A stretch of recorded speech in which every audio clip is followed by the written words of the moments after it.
అందరికీ నమస్కారం and welcome to the point. రెండు ఘోరమైన అతి దారుణమైన సంఘటనలు గత 2-3 నెలల్లో జరిగాయి. ఒకటి తాజాగా నిన్న మొన్ననే జరిగి ఇప్పుడే కొద్దిసేపటి క్రితం ప్రెస్ మీట్ కూడా జరిగింది. ఏమిటి సంఘటనలు అంటే వరుస మర్డర్స్.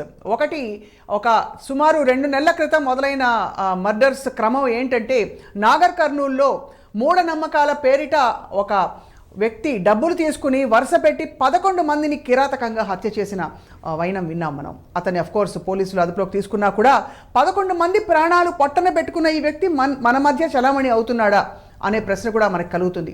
అలాగే ఇప్పుడు ప్రాణ స్నేహితులు అని అనుకున్న ఇద్దరి మధ్య వచ్చిన చిన్న చిన్న ఆస్తి గొడవలు కావచ్చు, ఇంకా మరొకటి కావచ్చు, 5గురు కలిపి అంటే ప్లాన్ చేసి ప్రీమెడిటేటెడ్గా, అందులో ఒక మహిళ కూడా ఉన్నట్టు తెలుస్తోంది, 6గురిని అతి కిరాతకంగా హత్య చేశారు.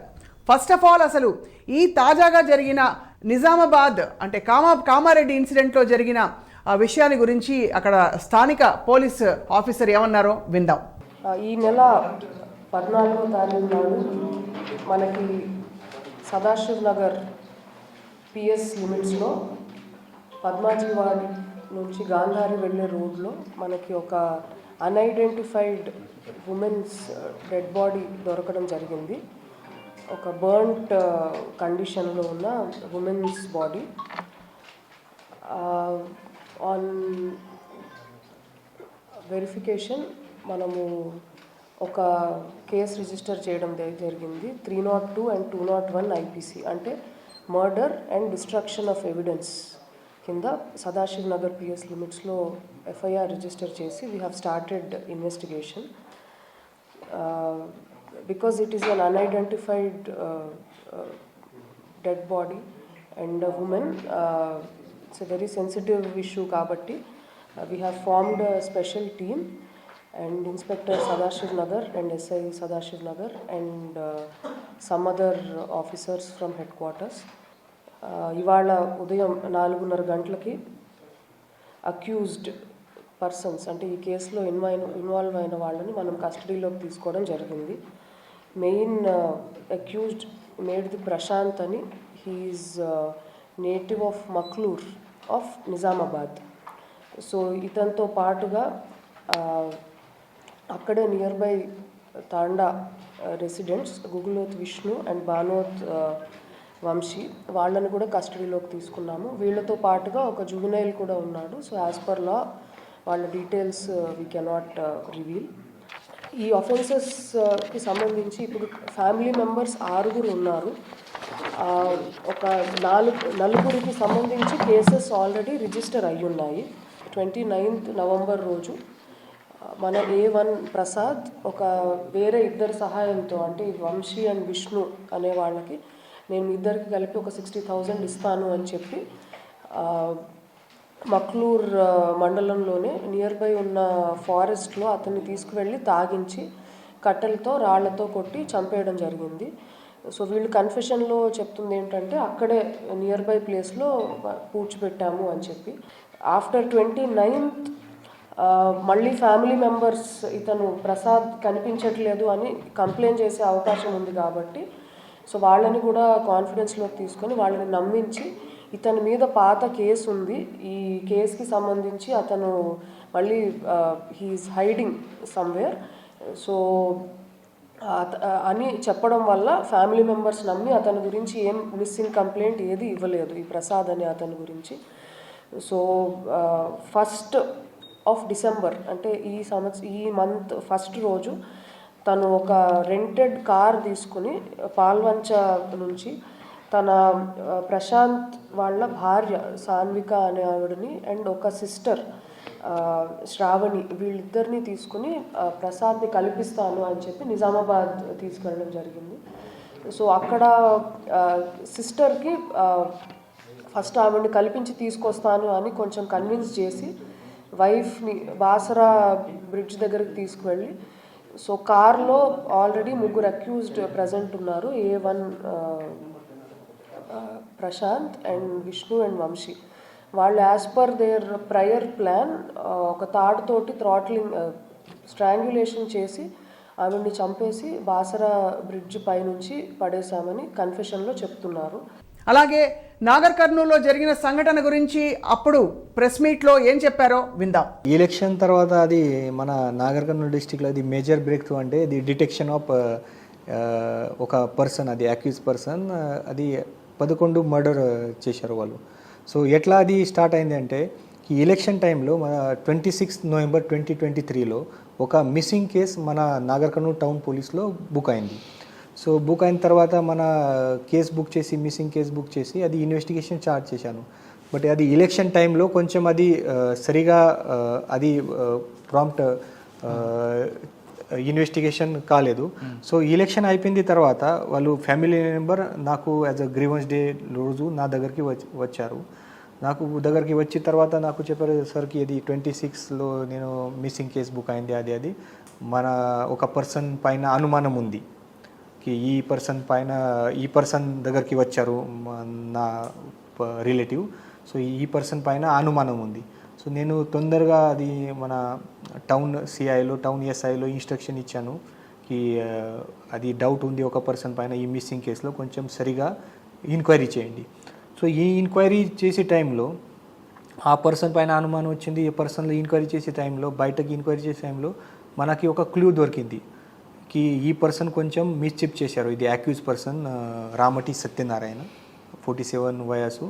వాళ్ళు కొంచెం మిస్చిప్ చేశారు అని వాళ్ళకు హత్య చేశారు, అది ఇన్ఫర్మేషన్ వచ్చింది. సో కొంచెం ఎంక్వైరీ చేసిన తర్వాత వాళ్ళు యాక్సెప్ట్ చేశారు కి ఇక్కడ కొన్ని పాయిజన్ ఇచ్చి తర్వాత చోటుపల్ యాదాద్రి డిస్టిక్ లిమిట్లో వాళ్ళు అక్కడ వాళ్ళది హత్య చేశారు, అది వాళ్ళు కన్ఫెస్ చేశారు. సో మన టీం అక్కడ వెళ్ళి అక్కడ చూసిన తర్వాత అక్కడ కూడా ఒక 174 సస్పిషియస్ కేసు రిజిస్టర్ అయింది, అది కూడా దొరికింది. సో అక్కడ లింకప్ అయింది. ఈ లింకప్ వచ్చిన తర్వాత పాత టైంలో కూడా నవంబర్ 2022లో మొత్తం 1 year బ్యాక్ మన దగ్గరికి ఇక్కడ ఒక మర్డర్ జరిగింది. ఆ టైంలో కూడా అది మర్డర్ కూడా అన్డిటెక్టెడ్. ఆ టైంలో కూడా ఈ సేమ్ పర్సన్ పైన అనుమానం ఉంది, బట్ ఆ టైంలో కొంచెం ప్రాపర్ ఎవిడెన్స్ దొరకలేదు. సో ఈ టైంలో నేను ఆ టైప్లో మళ్ళీ ఎంక్వైరీ స్టార్ట్ చేశాను, ఇది కూడా ఎంక్వైరీ చేయండి. సో ఎంక్వైరీ చేసిన తర్వాత వాళ్ళు అది కూడా యాక్సెప్ట్ చేశారు, ఇది అయింది. సో అది ఎవిడెన్స్ కూడా మ్యాచ్అప్ అయింది.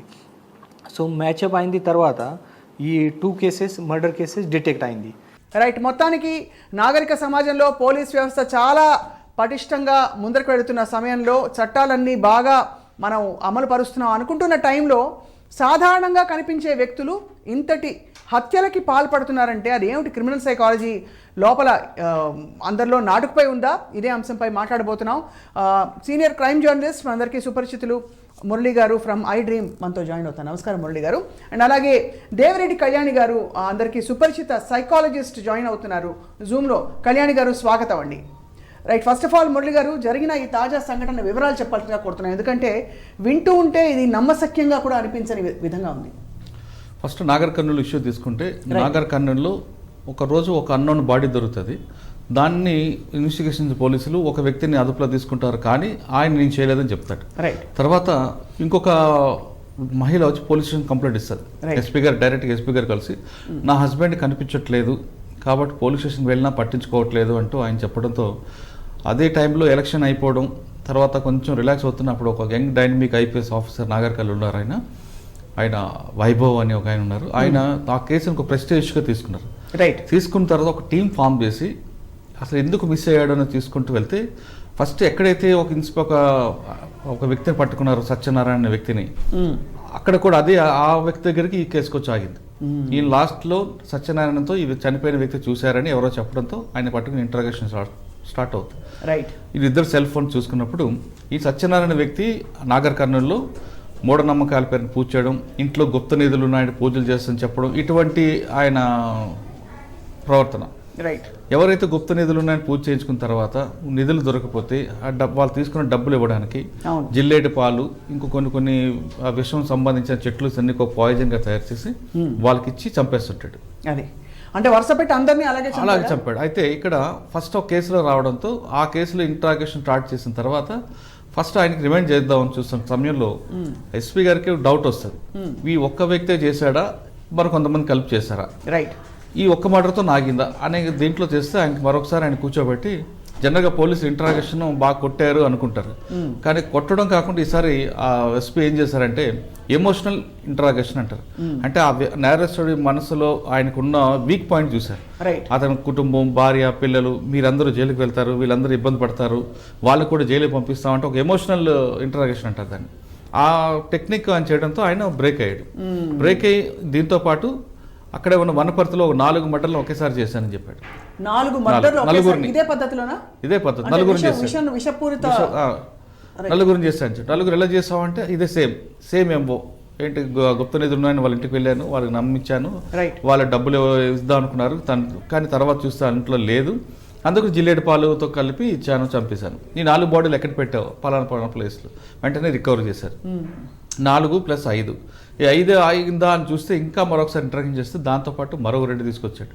అంటే తెలంగాణలో నాగర్ కర్నూలు జిల్లా స్టార్ట్ అయిన అతని హత్యల కోణం వనపర్తి, మహబూబ్ నగర్, హైదరాబాద్, కర్ణాటక, మొత్తం అన్ని స్టేట్లకి వచ్చు. ఎంత నిడివి కాలంలో ఇదంతా కూడా 45 రోజుల్లో 45 రోజుల్లో 11 మందిని హతమార్చాడు అతగాడు. హత్యకి మధ్య ఎక్కడ అతనికి భయం కూడా ఏం భయం లేకుండా హత్యకి మధ్యలో కనీసం వారం రోజుల గ్యాప్ కూడా లేకుండా హత్య చేసినట్లుగా ఒప్పుకున్నాడు. అయితే ఇక్కడ ఫైనల్గా అయిన తర్వాత 11 మందిని అరెస్ట్ చేశారు. 11 మందిని చంపిన ఆయన అరెస్ట్ చేసుకున్నారు, ఒక్కడే చేశారని చెప్తున్నాడు.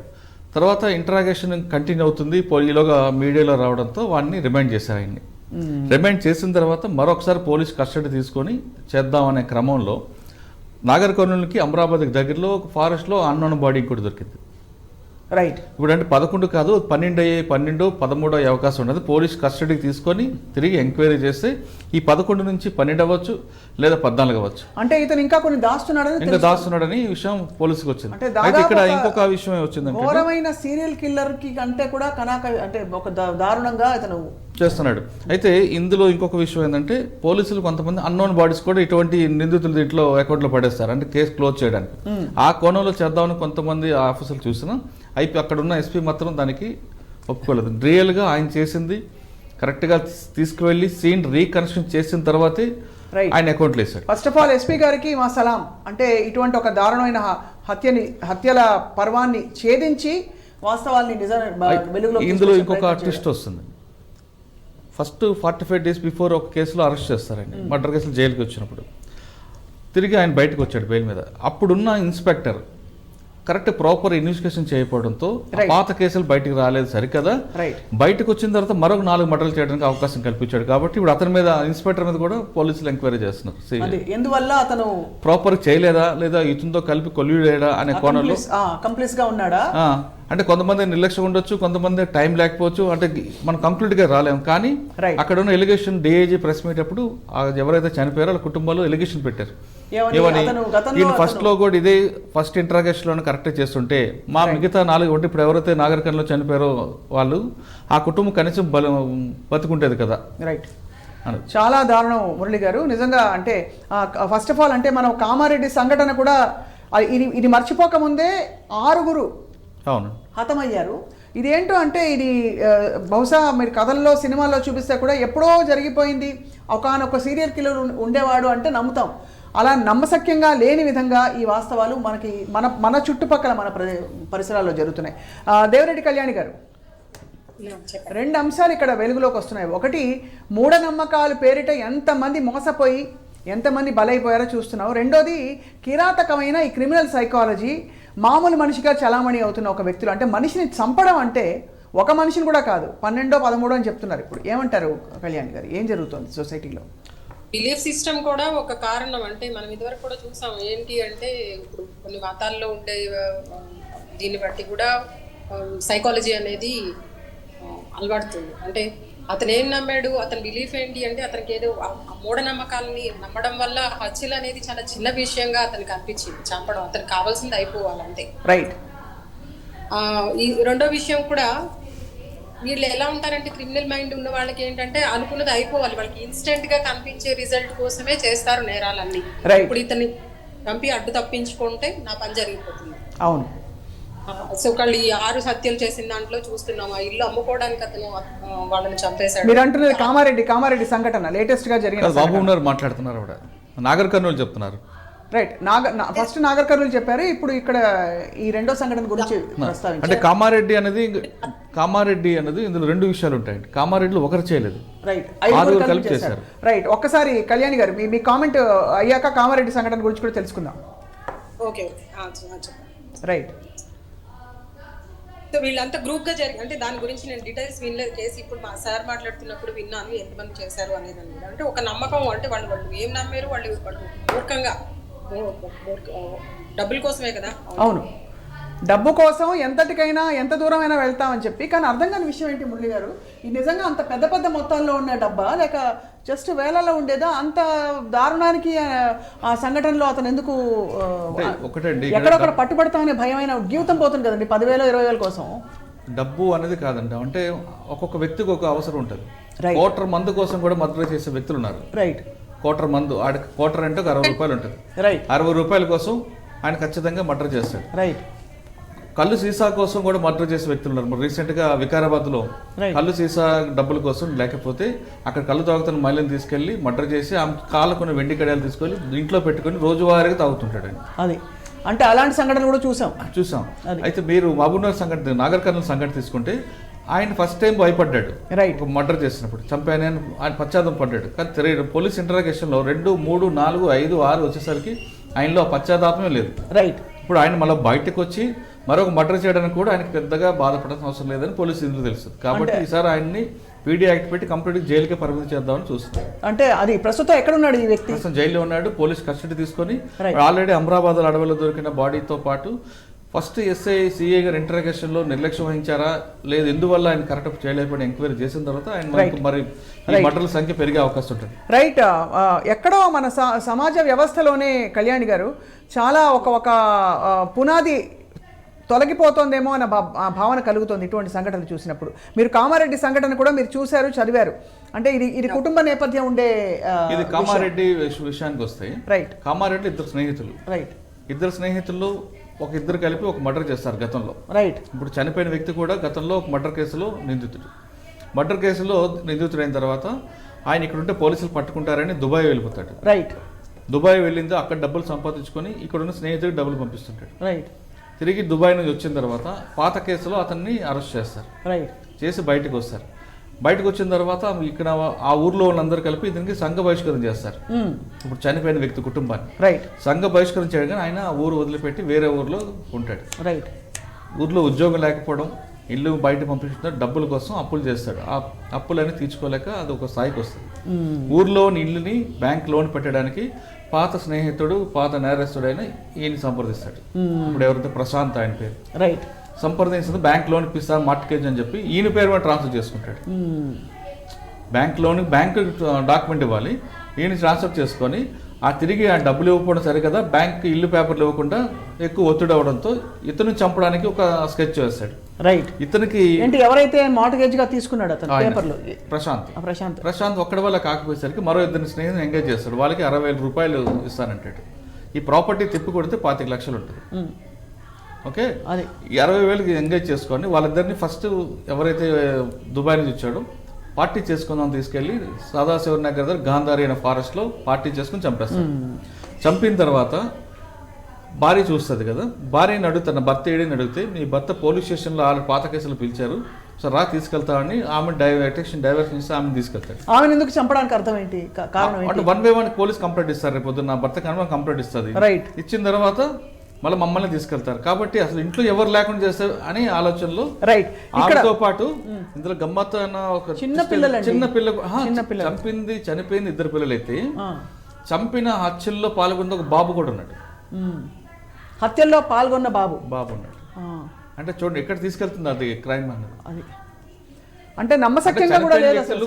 ట్విన్స్ వాళ్ళు చిన్న పిల్లలు, వాళ్ళిద్దరికి మీ నాన్న దగ్గర తీసుకెళ్తానని కార్లో తీసుకెళ్ళి చంపి ఘోరంగా చంపారు. అది కూడా ఘోరం అంటే కార్లో కూర్చోబెడతాడు, వెనక నుంచి తీగలాగి చంపిస్తే ఊపిరాటం చేస్తాడు.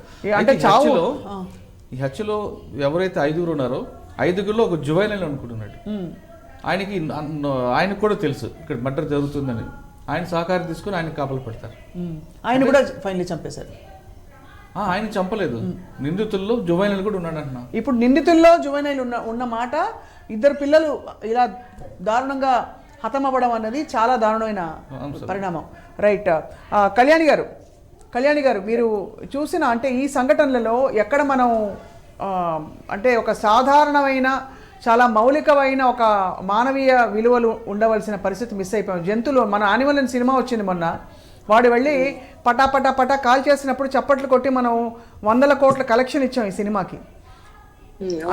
అంటే నిజంగా ఇక్కడ మీరు ఇక్కడ మన జనజీవనంలో ఉండే యానిమల్సే వీళ్ళందరూ, భయం భక్తి లేకుండా. రైట్.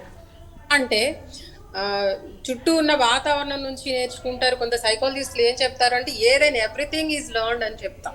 అదే అంటే కొంత టెండెన్సీస్ ఉంటాయి, మిగతాదంతా కూడా నేర్చుకోవడం ద్వారానే చుట్టూ అంటే తప్పుగా నేర్చుకోవడం ద్వారా లేదా సరిగా నేర్చుకోవడం ద్వారా ఏదైనా నేర్చుకోవడం ద్వారానే ఏ మెంటాలిటీ అయినా అంటే ఏ బిహేవియర్ అయినా ఏర్పడుతుంది అని.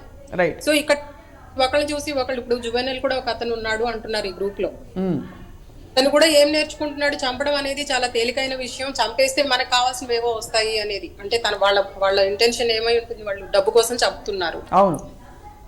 ఎవరైతే తనకి అడ్డుంటున్నారో వాళ్ళని చంపడం అనేది ఈజీ పరిష్కారం, తేలిగ్గా అయిపోయేది అని వీళ్ళు మైండ్ సెట్ చేసుకోవడమే కాకుండా వీళ్ళ చుట్టూ కూడా ఇలా మాస్ బిహేవియర్ లాగా, అంటే ఆ చిన్న పిల్లోడు కూడా అదే నేర్చుకుంటున్నాడు, జువెనల్ కూడా అదే నేర్చుకుంటున్నాడు. సో వీళ్ళు ఎలా బేసిక్ గా క్రిమినల్ సైకాలజీ ఉన్న వాళ్ళు ఎలా ఉంటుందంటే, ఇప్పుడు వాళ్ళకి ఆకలేసింది అనుకోండి, ఫర్ ఎగ్జాంపుల్ ఒక మనిషికి ఆకలేస్తే వాడి దగ్గర డబ్బులు లేకపోతే నార్మల్ వాళ్ళు అయితే ఎవరైనా హెల్ప్ అడగడమో లేదా కష్టపడి ఏదైనా పని చేసుకుని అయినా తెచ్చుకుని తినడమో ఏదో చేస్తారు. ఈ క్రిమినల్ వాళ్ళు ఇన్స్టెంట్ గా వాళ్ళకి ఇన్స్టెంట్ ఏదో ఒకటి అయిపోలే, ఎలా అంటే దొంగతనం చేసైనా తినడం లేదా అవతల వాళ్ళని ఏదైనా చేసైనా. ఇందాక సార్ చెప్పారు చిన్న చిన్న వాటికి కూడా హత్యలు జరుగుతుంటాయని, వాళ్ళకి అక్కడ పోవాలి, అక్కడ వాళ్ళు ఏమనుకుంటున్నారో వాళ్ళకి ఇన్స్టెంట్ గా రావాలి. రైట్. క్రిమినల్ సైకాలజీ ఉన్న వాళ్ళు వెంటనే అలాంటి అది హత్య ఎంత దూరం వెళ్తుంది అనేది దూరం ఆలోచించారు. వాళ్ళ భవిష్యత్తు ఏమవుతుంది, లేకపోతే ఇది ఎంత తప్పు, ఏం జరుగుతుంది, ఇదంతా కాదు, వాళ్ళకి అప్పుడు కావాల్సింది జరిగిపోవాలి అంతే. ఇక్కడ రెండు చాలా అలార్మింగ్ విషయాలు మురళి గారు. ఒకటి, ఫస్ట్ ఏమో నమ్మకాల పేరిట జరిగినది, అంటే మూఢనమ్మకాలు, గుప్త నిధులు ఏవో ఉంటాయి కదా అక్కడ, సూపర్స్టిషియస్ బిలీఫ్స్.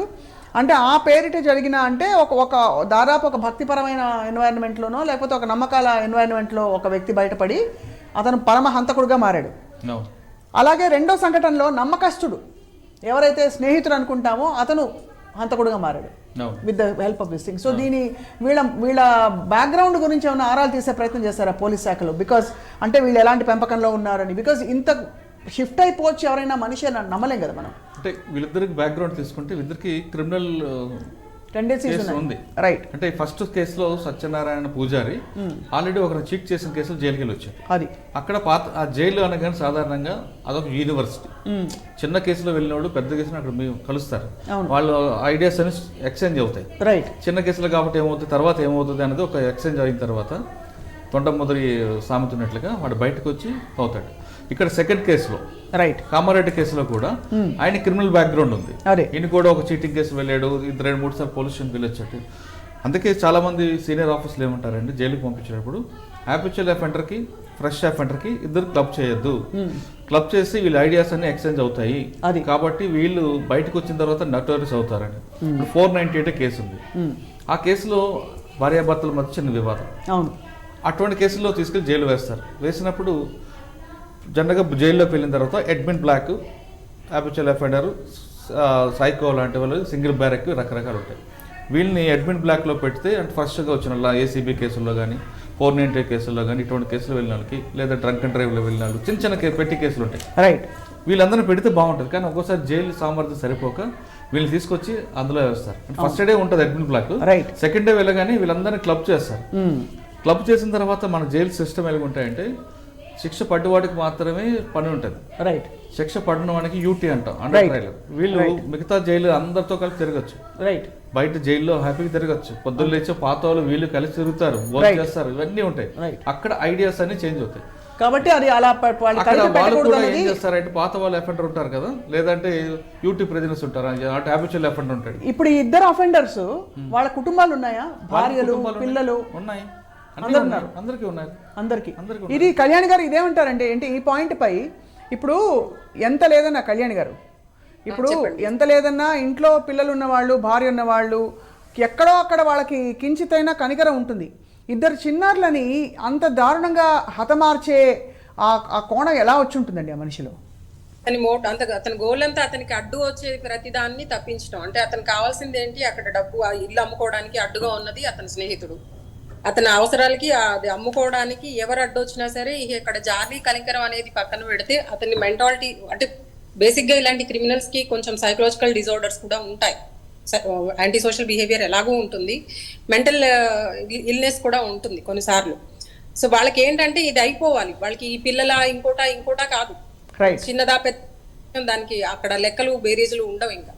అంటే దాన్నే కదా సెన్సెస్ కోల్పోవడం, అంటే వాళ్ళకి ఆ జ్ఞానం పనిచేయకపోవడం. అవును.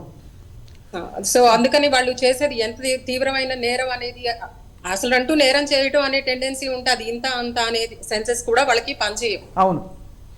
సో వీళ్ళని, ఇట్లాంటి వాళ్ళని అసలు వాళ్ళ ఫస్ట్ కేసు హిస్టరీ అందుకే తీసుకుంటాం. ముందు ఎక్కడ పెరిగారు, ఎలా పెరిగారు, వాళ్ళ చుట్టూ వాతావరణం ఏంటి. వీళ్ళకి గతంలో కూడా నేర చరిత్ర అనేది ఉంది. గతంలో జైలుకి వెళ్ళి వచ్చిన వాళ్ళే, వాళ్ళ కారణంగా ఒక ఆమె చనిపోయిందని కూడా ఏదో చదివాను ఇందాక, ఒక ఆమె ఆత్మహత్య చేసుకున్నాను. అంటే అవతల వాళ్ళ ఫీలింగ్స్ తో గానీ ఎమోషన్స్ తో గానీ వీళ్ళకి ఆల్మోస్ట్ సైకోపాథిక్ బిహేవియర్ అంటారా ఇది? అంతే, వాళ్ళకి ఏం కావాలో మాత్రమే వాళ్ళకి కనిపిస్తుంది తప్ప ఇంకోటి కనిపించదు. అంటే ఇందులో మేడం చెప్తున్నట్లుగా ఇంకొకటి ఉండండి, క్రిమినల్స్ ఎక్కువగా కూడా అప్పటికప్పుడు క్రిమినల్గా అవ్వడు. వాడు పుట్టి పెరిగిన దగ్గర నుంచి వస్తే ఆ సర్కమ్టెన్స్ అన్ని కూడా మారుస్తుంటాయి. రైట్. ఇప్పుడు చర్లపల్లి జైల్లో కానీ చంచకోట జైల్లో ఉన్న వాళ్ళతో మనం చాలా ఇంటర్వ్యూ చేసినప్పుడు సడన్ గా ఆ రోజు లేదండి ఈ సంవత్సరంలోనే 2020లో నుంచి క్రిమినల్ అవ్వడు. వాడు పుట్టినప్పటి నుంచి చూస్తుంటాడు. ఎక్కువ స్టేజ్ లో ఇలాంటి బిహేవియర్, అంటే నేను చెప్పాను కదా ఇందాక, నేర్చుకున్నదే బిహేవియర్ అనేది లెర్నింగ్ తో వచ్చిందే. రైట్. ఏదైనా నేర్చుకోవడంతో వచ్చిందే అవుతుంది. అదే మేడం చెప్తున్నట్లుగా చిన్నప్పటి నుంచి ఏదో వాడి చుట్టూ ఒక పరిస్థితి కనిపిస్తుంటది, దాని ప్రభావంతోనే చెడు స్నేహం అవ్వచ్చు, తల్లిదండ్రుల యొక్క పెంపకం లోపం అవ్వచ్చు, లేదా చుట్టూ ఉన్న వాతావరణం అవ్వచ్చు, ఏదో రకంగా వాడికి అవుతుంది. ఇలా చేస్తే ఎగ్జాంపుల్ లో కేసు చెప్తా. చెప్పండి. ఒక చిన్న కుటుంబం ఉంది, సికింద్రాబాద్లో ఉంటారు వాళ్ళు. ఆయన ఒక దొంగతనం చేస్తాడు. దొంగతనం కూడా ఎలా చేయాలంటే అది సీరియస్ కూడా కాదు, సెల్ ఫోన్ కావాలని అడుగుతాడు వాళ్ళ అమ్మకి. సెల్ ఫోన్ ఇవ్వకపోతే పక్కన కిటికీలోంచి సెల్ ఫోన్ తీస్తాడు. సెల్ ఫోన్ తీసిన తర్వాత వాళ్ళ తల్లి ఏం చేస్తుంది, తప్పు అని చెప్పి కొడుతుంది. చెప్పడమే కాకుండా ఆమె ఎంత చేస్తుందంటే అప్పుడంటే ఇప్పుడు మోస్ట్ అఫెండర్ అయిపోయాడు వాడు, వాళ్ళ అమ్మగారు. ఆయన కంప్లైంట్ ఇస్తాడు, నా కొడుకే దొంగతనం చేశాడని ఆమె పోలీసు అని చెప్తుంది. ఆవిడ మహాతల్లా కాదా? తప్పకుండా మహాతల్లి కదా. తన కొడుకు దొంగతనం చేశాడని పోలీస్ స్టేషన్ కి ఆమె హ్యాండ్ ఓవర్ చేస్తాడు. అంటే అలా చేయడం వల్ల అతను ఆయన నెక్స్ట్ భయపడతాడు. అంటే ఆమె ఉద్దేశం ఏంటంటే తోటకూర దొంగతనప్పుడే వాడిని కంట్రోల్ చేస్తే కరెక్ట్ అవుతాడు, లేదంటే రేపు పొద్దున్న వాడు అవ్వలేదు. ఇక్కడ జరిగింది ఏంటి చూడండి, అంటే మన సొసైటీ ఎలా ముందుకెళ్తున్నాం అంటే జైలుకి ఆయన పంపించారు, జూనియర్ హోమ్ కి. బయటకు వచ్చాడు, సెల్ ఫోన్ దొంగతనం, చిన్నపిల్లాడు, 8th క్లాస్ అని చదువుతున్నాడు. ఆ బస్తీలో అందరూ ఏం చేశారంటే దొంగ కొడుకు దొంగ కుటుంబాన్ని ముద్ర వేశారు. అది ముద్ర వేయడంతో బస్తీలో ఇల్లు ఖాళీ చేయించారు. రైట్. ఆమె ఎక్కడో షాపులో పనిచేసిన, ఆమె కూడా ఉద్యోగం పోయింది. ఇప్పుడు ఆమె ఏం చేస్తుంది, నెక్స్ట్ ఆమె ఇంత కొడుకు చెప్పింది, మనం ఇలాగే ఉంటే కాదు, నీ పని నువ్వు చేసుకో, నా పని నేను చేసుకో. అంటే ఫస్ట్ ఏ తల్లి అయితే కొడుకుని దొంగగా వద్దందో అదే తల్లి ప్రోత్సాహం స్టార్ట్ చేసింది కొడుకు దొంగతనానికి. ఆయన ఒక మోస్ట్ అఫెండర్ అయిపోయాడు. ఆయనకి దొంగతనం అంటే ఈజీ. తాళవేసుల్లో పొద్దున్న కూడా దొంగతనం చేస్తాడు. దొంగతనం చేసి ఇంట్లోకి వెళ్ళిన తర్వాత ఆ ఇంట్లో ఏమీ లేకపోతే ఆయన ఆ ఇంట్లో టీవీయో ఫ్రిడ్జో డ్యామేజెస్ బయటకు వస్తాడు. అది కోపం వచ్చి ఒకవేళ ఉందనుకుని ఏమీ లేవనుకోండి, ఆ ఇంటి మీద బాటిల్స్ ఉంటే బాటిల్ మంత తాగుతాడు, ఆమ్లెట్ వేసుకుంటాడు, ఫ్రెష్గా వస్తాడు. ఆయన నా ఇంటర్వ్యూలో ఏం చెప్తాడంటే, నువ్వు ఎందుకు ఇలాగ అయ్యావంటే ఈ స్టోరీ చెప్పుకొచ్చాడు. రైట్. ఇప్పుడు ఏం చెప్పాడు, నేను మా అమ్మ నాకు ముందు వద్దంది, తర్వాత నన్నే మా అమ్మ నాకు ప్రోత్సహించింది, నాకు ఆ టీవీ చూడగా నాకు కోపం వచ్చింది, ఏంటి లేదు ఇంత దూరం అంత కష్టపడి నేను తలుపులు విండో ఓపెన్ చేసి లోపలికి వెళ్ళిన తర్వాత ఏం లేకపోతే ఏం చేయాలి అన్నాడు. అరే ఆ ఇంట్లో నేను దొంగతనం చేసి ఆ ఇంట్లో నేను మందు ఆమ్లెట్ వేసి తిన్నావు కదా, సౌండ్ రాదా పక్కన అంటే మన కల్చర్ చెప్పాడు, ఒక ఇంట్లో దొంగతనం జరిగితే పక్క ఇంటికి అవసరం లేదు, అది వాళ్ళ ఇంట్లో వాళ్ళే ఉంటారు కాబట్టి మా పని హ్యాపీగా చేసుకోవచ్చు అని. ఇప్పుడు ఏం చెప్తారు, అతను సమాజాన్ని బాగా చదివాడు. కానీ ఇలాంటి వ్యక్తులు అసలు మారుతారా కళ్యాణి గారు? ఫైనలీ మారడం అంటే వాళ్ళ కంటిన్యూస్ గా వాళ్ళకి ట్రీట్మెంట్. మేడం చిన్న క్వశ్చన్ అండి, ఇప్పుడు నేను చెప్పిన స్టోరీలో తప్పు ఎవరిదంటారు, తల్లిదా సొసైటీదా? కూడా ఉంది. అందుకని సమాజం బాధ్యత ఎప్పుడు నేను అదే మాట్లాడుతుంటాను, సమాజంది తల్లిదండ్రులది ఇంకా స్కూల్ బాధ్యత ఖచ్చితంగా ఉంటది. ఒక పిల్లవాడిని బయట ప్రపంచానికి మనం పంపించాలి అంటే సమాజం బాధ్యత కూడా ఖచ్చితంగా ఉంటుంది. సో అనేది అందరిలోనూ రావాలి. మనం అవతల వాళ్ళతో ఎలా బిహేవ్ చేయాలి అనేది ఆ సున్నితత్వాన్ని మనం అలవాటు చేసుకోవాల్సిందే. ఇప్పుడు సినిమాలు కూడా కొన్ని సినిమాలు, ఇప్పుడు మీరు యానిమల్ సినిమా గురించి చెప్పారు, అంత బీభత్సాన్ని చూపిస్తే ఆహా బాగా తీసాడని మెచ్చుకుంటున్న వాళ్ళు ఉన్నారు. అంటే నేను సినిమా చూడలేదు, కానీ అందులో జరిగిన వింటేనే కానీ నాకు సినిమాలో జరిగే కోర్ కథ ఏంటంటే అతని ఇంట్రెస్ట్లు, అంటే అతని కుటుంబాన్ని కాపాడుకోవడానికి విచక్షణారహితంగా ఎంతమందినైనా చంపుకుంటూ నరుక్కుంటూ పోవచ్చు అనేది సినిమా. అక్కడ మనకి హీరో కాబట్టి అంటే మీరు ఆ సినిమాని కామెంట్ చేస్తారు కానీ ఆ రియల్ స్టోరీస్ అంటే అవి రియల్ స్టోరీలనే కొంచెం వాళ్ళు ఫిక్షన్ చేసుకున్నారు. అదే అంటే ఆ సినిమా నుంచి రియల్ స్టోరీస్ నుంచి సినిమా జరిగిందంట. మీరు తపస్సు అని సినిమా ఉంటుంది, ఆయన గతంలో భరత్ అని తీశాడు, రియల్ స్టోరీ అది. ఇది కూడా అంతే. దీన్ని వాళ్ళు కమర్షియల్ గా కొంచెం ఫిక్షన్ చేసుకుంటారు తప్ప ఇది ఎక్కడో ఆకాశం చూడిపోయిన కథలు కాదు. ఇప్పుడు నేను చెప్పిన స్టోరీలో దొంగతనం, దొంగ కుటుంబం ముద్ర వేసిన స్టిగ్మా వేసింది ఎవరు? సొసైటీ. మరి ఏం చేయాలి ఆయన? ఆ తల్లి ఏం చెప్తుంది? అదే తల్లి దొంగతనం చెప్తే మీరు అంటారు కదా. మీ గతంలో గుర్తుంది లేదు, ఒక స్టోరీలో ఒక సినిమాలో మోహన్ బాబు దొంగతనం చేసి జైల్లో ఉంటాడు ఒక సినిమాలో. అవును. తల్లి జైలుకి వస్తే రా అని పిలుస్తాడు, ఆమె దగ్గరికి వచ్చి లాకప్లో ఉంటాడు మోహన్ బాబు. పిలిచి ఆ తల్లి చెవు కొరుకుతాడు. ఎందుకు అంటే నేను దొంగతనం చిన్నప్పుడు చేసినప్పుడు నా తప్పు చెప్పుంటే స్థాయికి వచ్చేవాడిని కదా. మరి ఆ తల్లి ఇప్పుడు మంచి పని చేసింది, పొల్యూషన్ కప్ చెప్పింది, మనం ఏం చేసామని. సో అయితే కళ్యాణి గారు ఫైనలీ అంటే ఇది నిజంగానే కోడి ముందా గుడ్డు ముందా అనే చందంగా, కానీ చాలా డిస్టర్బింగ్గా ఉందండి ఈ సంఘటన వింటుంటే. చుట్టూ ఉండే వాళ్ళు కూడా, ఎందుకంటే వీళ్ళందరూ కొంత ఎడ్యుకేషన్ అంటే ఇందులో ఎడ్యుకేషన్ అదొకటి కాకుండా ఫ్యామిలీ డిస్టర్బెన్స్ అండి. మదర్ ఫాదర్ కొట్టుకోవడం, అవును, తర్వాత వీళ్ళిద్దరు కూడా ఇంట్లో ఉండకపోవడం. మేడం కూడా దాన్ని ఒప్పుకుంటారో లేదు తెలియదు కానీ పేరెంట్స్ ఎవరు ఇంట్లో ఉండకపోవడం, పిల్లల మీద ఫోకస్ లేకపోవడం. మేడం కరెక్టే కాదండి? అవును, ఇంట్లో పెంపకం కరెక్ట్ గా మానిటరింగ్ లేనప్పుడు తప్పులు ఎక్కువ జరుగుతాయి పిల్లల్ని. అందుకని ఖచ్చితంగా ఎదిగే వయసులో వాళ్ళని అన్ని రకాలుగా కనిపెట్టుకుని తీరాల్సిందే. అవును. బట్ ఇప్పుడు చిన్న పిల్లలైనా ఎవరైనా మన దగ్గర పెరుగుతున్నారు అంటే చూడండి, అడవిలో పెరిగిన మనిషి ఎలా ఉంటాడు, ఒక సమాజంలో నాకు బ్రతికిన మనిషి ఎలా ఉంటాడు, ఇలా డిఫరెన్సెస్ ఎందుకు వస్తాయి? అతను చుట్టూ ఉన్న ప్రదేశం నుంచి నేర్చుకున్న దాన్ని బట్టి. కాబట్టి ఇంట్లో మానిటరింగ్ జరిగినప్పుడు నువ్వు చేసేది తప్పో ఒప్పో నీకు అర్థంగా అయ్యేలాగా, అంటే ఒక వయసు వచ్చే వరకు చెప్పి పంచాల్సినే కదా. మేడం చెప్తున్నట్లు కరెక్ట్ అండి. ఇంకొకటి సీనియర్ ఆఫీసర్లు అందరూ దీని మీద ఒక రీసెర్చ్ చేశారు గతంలో. వాళ్ళు చెప్పేది ఏంటంటే ఉమ్మడి కుటుంబం అనే వ్యవస్థ కొలాప్స్ అవ్వడం దీనికి ప్రధాన కారణం. మన ఇంట్లో చిన్నప్పుడు అమ్మమ్మ, నానమ్మ, మేనత్తలు, చిన్నాన్నలు, బాబాయిలు ఉండేవారు. మనం తప్పు చేస్తే వాళ్ళ ఫోకస్ మన మీద ఉండేది. చిన్నాన్ని చూస్తున్నాడనో చిన్నాన్న ఫ్రెండ్ చూస్తున్నాడనో భయంతో ఉండేవాళ్ళు. ఇప్పుడు అమ్మమ్మ లేదు, నానమ్మ లేదు, మనం అంతా 1+1 అయ్యారు. దీంతో మీకు ఎక్కడ మానిటరింగ్ ఉంటుంది? చిన్నప్పుడు మీ ఇంట్లో కానీ మా ఇంట్లో కానీ అమ్మమ్మో, నానమ్మ, మేనత్త ఎవరో చూస్తారో భయం ఉంటుంది కదా. ఇప్పుడు ఎవరు చూడట్లేదు. ప్లస్ తల్లిదండ్రులు వాళ్ళ పిల్లల మీద ఫోకస్ టైం కూడా దొరకట్లేదు. అన్నిటికంటే ఇంపార్టెంట్ ఇది. అవును, ఇది అందరు తినేస్తుంది. పిల్లలు ఏడుస్తున్నారంటే సెల్ ఫోన్ ఇస్తున్నారు. అవును మేడం, ఒక క్వశ్చన్ మేడం, మీకు చిన్నపిల్లలు ఏడుస్తున్నారని సెల్ ఫోన్ ఇస్తే జరిగే అరంధాలు ఏడుస్తా చెప్పండి. చాలా ఉంటాయండి. అసలు వాళ్ళకి కృత్రిమమైన జీవితాన్ని ఇస్తున్నాము మనం సెల్ ఫోన్ లో. మనం ఏడుస్తున్నారు మా పిల్లలు చిన్నప్పుడే కాదండి. కొంతమంది తల్లిదండ్రులు మా పిల్లలు చిన్నప్పుడే సెల్ ఫోన్ ఆపరేట్ నేర్చుకున్నారు చూసారని చాలా సంబరపడుతుంటారు. వాళ్ళకి మీరు ఇచ్చే మెసేజ్ ఏంటి? అంత చిన్నతనంలో నేర్చుకోవడం వల్ల ఎవరికి నిరూపించుకోవాలి? మా పిల్లోడికి వచ్చింది, మా పిల్లోడు చిన్నప్పుడే సెల్ ఫోన్ ఆపరేట్ చేస్తున్నాడు అనే దాంట్లో వాళ్ళు ఏం నిరూపించుకోవాలి? అంటే ఏ గొప్పతనం వాళ్ళు చూపించుకోవాలి? కాదు, వాళ్ళకు కూడా పని తప్పించుకోవడానికి. పిల్లాడు ఏడుస్తూ ఉంటే ఏడుపు భరించలేక, లేదు తొందరగా అన్నం తింటాడనో సెల్ ఫోన్. ఓపిక లేదండి తల్లిదండ్రులకి, మెయిన్ ఓపిక లేదు. ఇప్పుడు చిన్నప్పుడు మీరు అన్నం తినిపోతే ఏం తినిపోతే ముందు ఏదో ఆ బొమ్మలు చూపించి తినిపించేవారు. ఇప్పుడు బొమ్మలు చూపించి సెల్ ఫోన్ ఇస్తున్నారు. మా అబ్బాయి చూసారు చిన్న. సార్ ఒకటి చెప్తాను, పిల్లలు అన్నం తినట్లేదని మేము ఇస్తున్నామని చెప్తారు చాలా మంది తల్లిదండ్రులు. అవునండి. అన్నం ఏ మనిషి అయినా ఏ జీవైనా ఎంతకాలం ఉంటుందంటారు? నిజంగా వాడికి ఆకలేసే వరకు వెయిట్ చేస్తే వాడు తినడా? ఈ పూట తినడు, తప్పకుండా తింటాడు. అది వెస్టర్న్ పేరెంటింగ్ లో కొంత ఇప్పుడు అంటే మన దేశంలో మనకి ఈ మధ్య కాలంలో అంటుకున్న ఒక వ్యసనం అండి ఇది.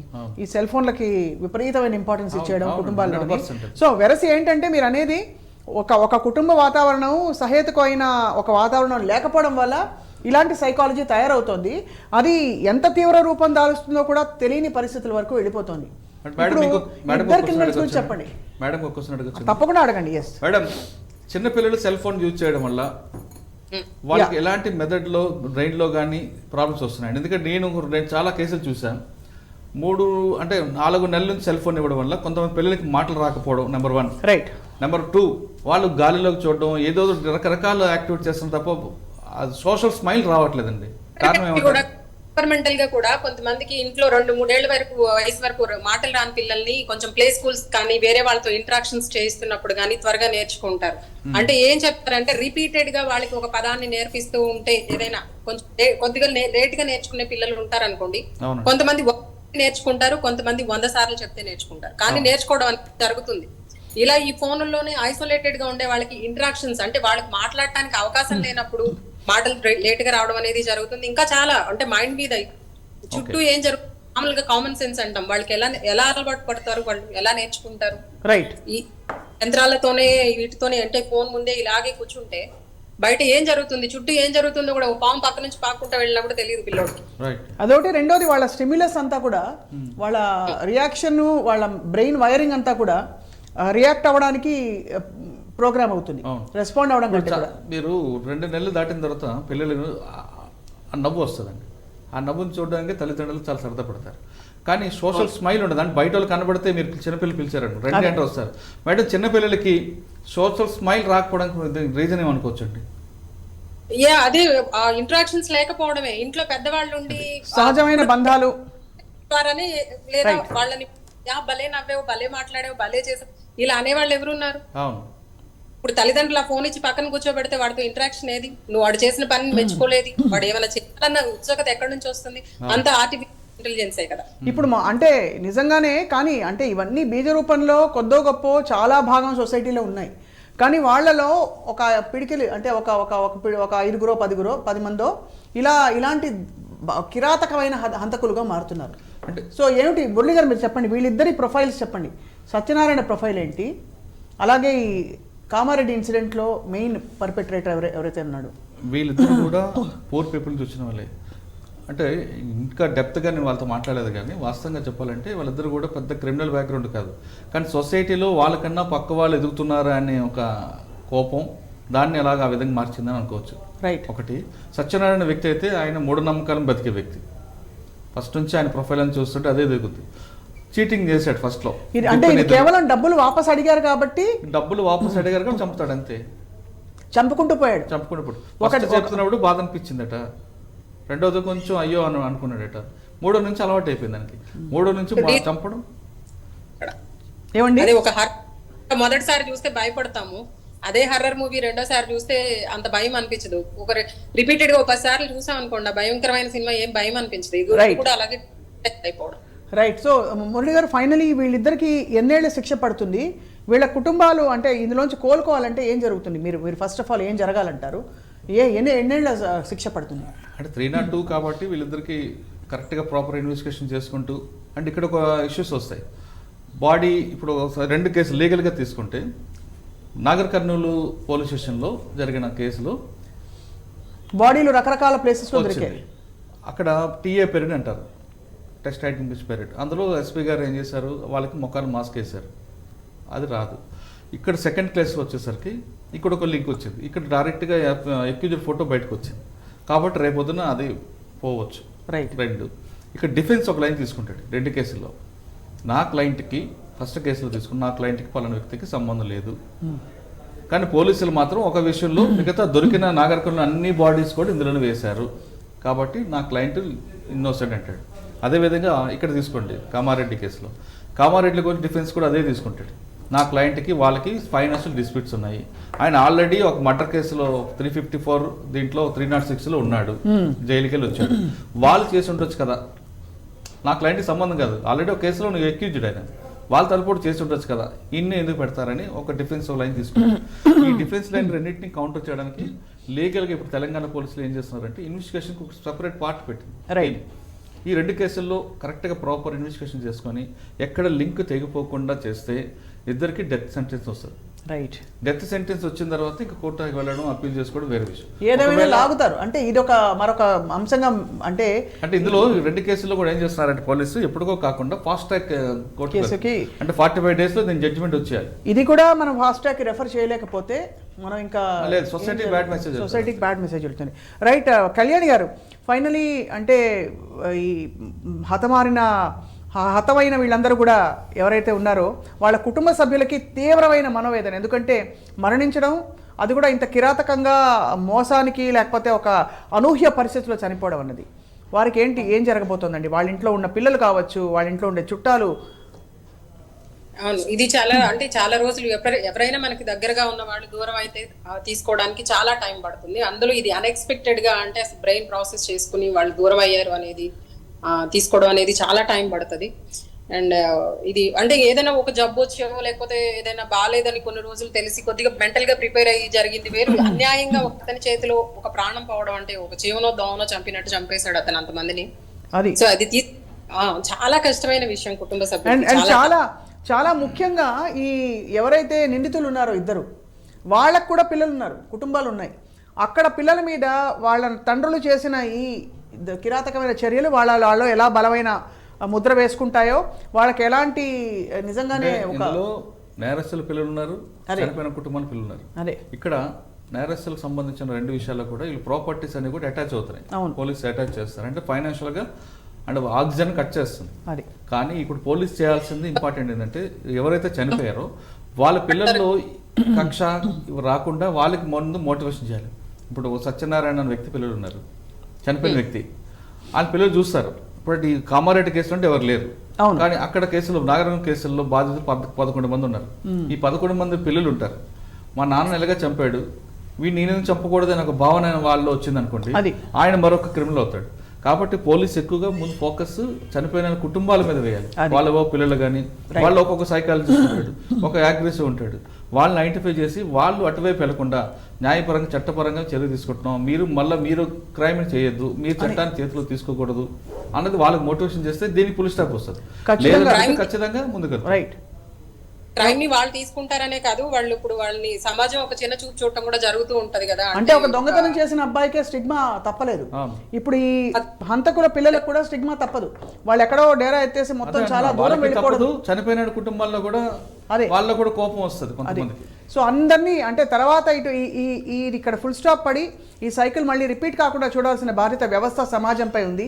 బట్ వేచి చూద్దాం. ఖచ్చితంగా సముచితమైన న్యాయం అలాగే చట్టం తన పని తాను చేసుకుపోతుందని చెప్పి స్పష్టంగా నిరూపితమైంది ఈ 2 కేసుల్లో కూడా. మురళి గారు ధన్యవాదాలు మీ సమయం కేటాయించి ఈ రోజు ఈ 2 కేసుల గురించి మాట్లాడేందుకు. దేవిరెడ్డి కళ్యాణి గారు మీకు కూడా ధన్యవాదాలు, నమస్కారం. Thank you so much for joining us. That is to the point today.